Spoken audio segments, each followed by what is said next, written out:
জানো আজকে কি হয়েছে? কি হয়েছে পিকু সোনা? জানো আজকে না ওই পাশের আন্টিটা কি যেন খাচ্ছিল, মুখ দিয়ে লাল লাল কি বের হচ্ছে। ওটা কি খাচ্ছিল মাম্মাম? আমার তো দেখে খুব খেতে ইচ্ছে করছিল।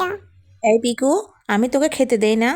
হ্যাঁ, দাও তো মাম্মাম, কিন্তু ওইটা। আবার বাহানা নিয়ে আসছিস। তুই যখন যেটা খেতে চাস সেটাই দেই, তাও তুই এর ওর খাওয়া দেখলে কেন খেতে চাস বল? আর ওরা পান খাচ্ছিল, তুই খাবি? তোর দাঁত যে এত সুন্দর সাদা, সেটা লাল হয়ে যাবে।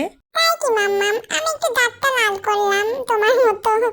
পিকু, এবার কিন্তু বদমাইশি হয়ে যাচ্ছে। মাম্মাম তাহলে আমিও পান খাবো।